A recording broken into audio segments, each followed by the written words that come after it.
The sky was restless the night Arrow was born.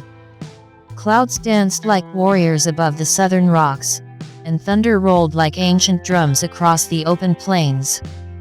While the rest of the animal kingdom cowered in their burrows and dens, one lioness gave birth beneath the shadow of a tall baobab tree. The cub emerged silently, no cry, no roar, only a calm breath as he opened his eyes to the storm above. His name was Arrow. From the very beginning, it was clear that Arrow was unlike any other lion. While the other cubs played rough, bit each other's ears, and pounced at shadows, Arrow would sit quietly. He would stare at the wind. He would listen to the leaves as they whispered secrets in the breeze. While the others chased butterflies, Arrow followed the path of the sun on the ground. He didn't roar. He didn't fight. He watched. He understood. His father, Zuro, was the king of the southern rocks, a mighty lion with a mane like fire and a roar that shook the cliffs. Zuro expected Arrow to be like him, loud, bold, fearless. But Arrow was something else entirely. Something deeper. A lion must roar to be king, Zuro would say, again and again. But Arrow never answered. He simply listened. He was born with silence, and in silence he grew. One summer evening, a terrible fire broke out across the grasslands. The wind turned hot and dry, carrying flames faster than any animal could run. Smoke choked the sky, and the scent of fear spread through the plains like disease. Animals fled. Birds rose in black clouds. The lion pride scattered, racing toward the river for safety. But Arrow did not run away. He ran toward the fire. Through the smoke and the chaos, he hurried. A baby gazelle, trembling and pinned beneath a burning branch. Her legs were shaking. Her eyes wide with terror. Arrow pushed through the flames. His fur singed, his paws burned, but he reached her. With careful strength, he moved the branch away and guided the little one out of the fire. Then he disappeared into the smoke again. By morning, when the fire had died and the sky had cleared, the pride returned to find ash and silence. Arrow was gone. Many believed he had perished in the fire. But his mother looked to the horizon and whispered, "He has chosen a different path." And she was right. Arrow was not dead. He had simply left the pride not out of fear or failure, but choice. He wandered across the land, alone. He crossed dry rivers, climbed stone ridges, and walked through forests where lions did not tread. He met animals who had never seen a lion before. And he did not hunt them. He helped them. He protected them. When an eagle fell from the sky with a broken wing, Arrow lay beside it through the night and guarded it until it could fly again. When a cheetah limped from a fight, bleeding and broken, Arrow brought it water. When a herd of zebras panicked during a storm, it was Arrow who stood firm in the middle of the plains, calming them with his quiet presence. Stories began to spread. A lion who did not roar, a lion who walked alone, a lion who saved, not conquered. They called him the Watcher, the Whisper, the Shadow Guardian. But Arrow did not care for names. He walked the silent path because it felt right.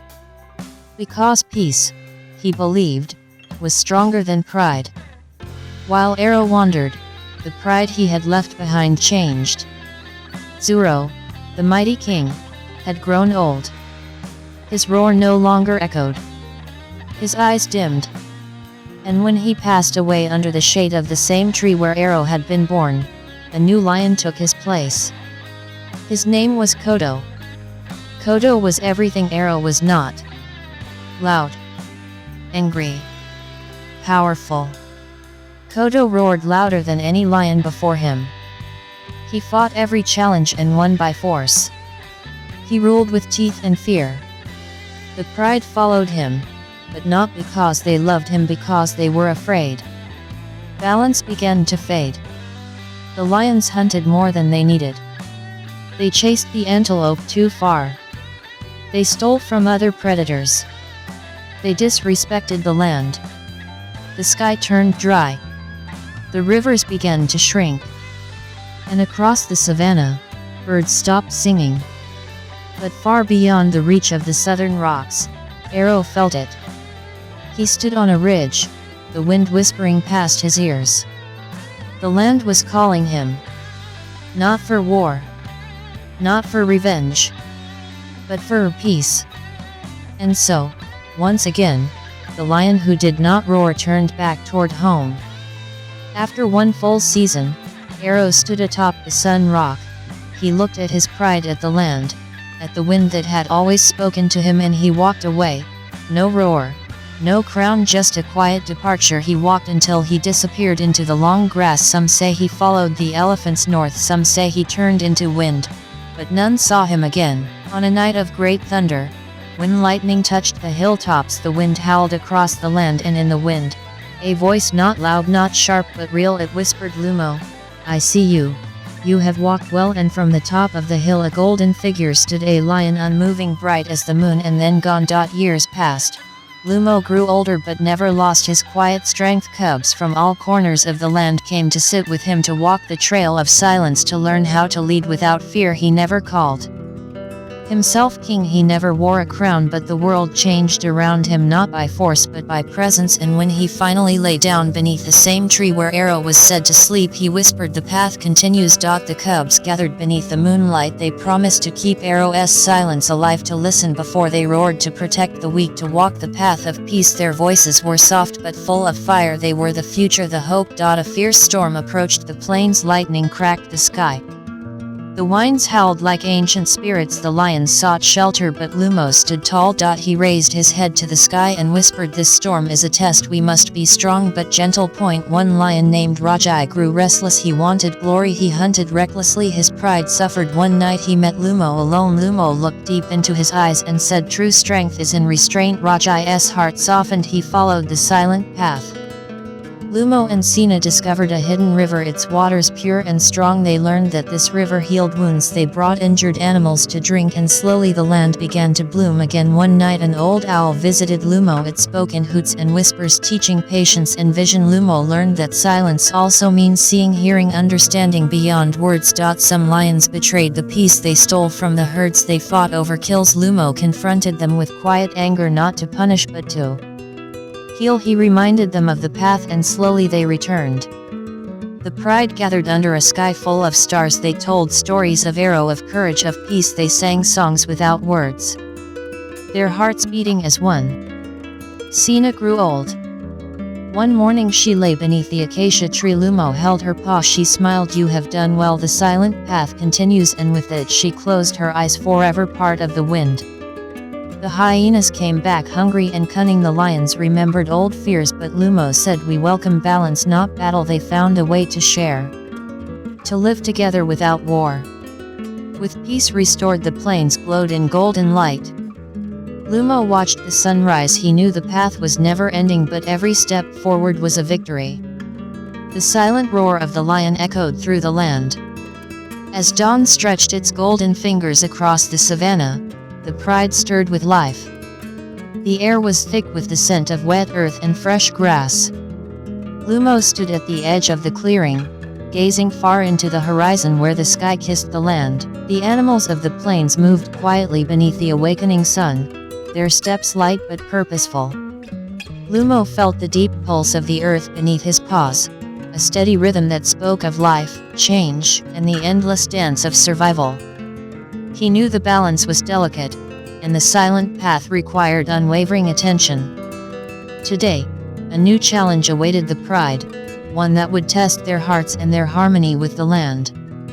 The clouds rolled in heavy and fast, blotting out the sun and casting long shadows over the golden grass. The winds whispered warnings through the trees, and the animals grew restless. Lumo called the pride together, his voice calm but resolute. "We must prepare, not with fear, but with wisdom," he said. The lions formed a circle, their eyes shining with trust in their leader's silent strength. Thunder rumbled in the distance, echoing the turmoil of a world that seemed always on the edge. The storm would come, fierce and unrelenting, but the pride stood ready to face it, not with roaring and fighting, but with unity and grace. Days of rain followed, turning the plains into a vast sea of mud and water. The rivers swelled and the animals found refuge on higher ground. Food became scarce, and the hunger gnawed at the pride's strength. Some lions growled in frustration, their patience wearing thin. But Lumo reminded them of Arrow's teachings. Strength was in knowing when to wait. They shared what little they had, cared for the weakest, and held to the silent path that promised renewal. In the quiet moments between storms, they found hope. The earth would heal. The rains would cease. And with patience, life would bloom again. One evening, as the sun dipped low, an old lioness approached Lumo. Her fur was silvered with age, and her eyes held the depth of countless seasons. She spoke softly of times long past, of lions who ruled with fear and those who led with heart. "Remember," she said, "the greatest roar is the one heard in silence." Lumo listened intently, absorbing her words like the thirsty earth drinks rain. The elder's wisdom became a guiding light, reminding the pride that leadership was not about dominion but about service, about walking humbly even when crowned. The pride grew closer in the trials of the storm. Cubs learned to hunt with gentle hands. Siblings protected each other fiercely yet lovingly. Even the fierce males softened under Lumo's calm gaze. The lions learned to listen to one another, to trust the quiet words spoken in glances and gestures. The land responded with blooming flowers and returning herds. The pride was no longer just a group of hunters, it was a family bound by respect, patience, and the silent roar of their shared spirit. Yet not all hearts were at peace. A few young lions, hungry for power and glory, whispered among themselves. They questioned Lumo's silent ways, yearning for the old days of thunderous roars and fierce battles. Their restlessness stirred shadows in the pride's harmony. Lumo faced them with steady eyes, offering understanding but no compromise. "The path of silence is not weakness," he said. "It is the strength that holds the world together." Slowly, the doubts faded like morning mist, leaving space for quiet courage to take root. Spring arrived with a song carried on the river's flow. The water sparkled like diamonds, and fish leapt joyfully beneath the surface. Lumo led the pride to the riverbank, where the thirsty and weary drank deeply. The river was a lifeline, a symbol of the endless cycle of giving and receiving. As the pride gathered, they sang without words, a melody of gratitude and renewal. In that moment, the lions understood that their silent roar was part of a larger harmony, the song of the earth itself. On a warm, clear night, the plains shimmered with thousands of fireflies. Their tiny lights flickered like stars come down to dance among the grass. The pride lay beneath the sky, feeling the magic of the moment. Lumo told the cubs stories of Arrow, of the lion who never roared but whose spirit lit the darkness. The fireflies seemed to echo the silent roar, tiny beacons of hope and wonder. The night was alive with mystery, and the lions dreamed of a future where peace was not just a hope but a living breath. As seasons turned, the elder lions who had witnessed Arrow's time began to leave the pride one by one. They departed quietly, their spirits carried away on the wind. Lumo stood at their sides, honoring their legacy and promising to carry the silent path forward. The loss was heavy, but it also marked a new chapter, one where the young lions would step into the light with wisdom and grace. The pride was ready to face whatever the future held, united in silence and strength. The sun rose on a new day, painting the savanna in hues of gold and amber. Lumo stood on the highest hill, feeling the weight and wonder of his journey. He closed his eyes and listened not to the roar of battle, but to the quiet pulse of life beneath his paws. The silent roar was eternal, echoing in every heartbeat, every breath, every step taken in love and courage. And though no sound broke the stillness, it filled the world with power deeper than thunder, the power of peace.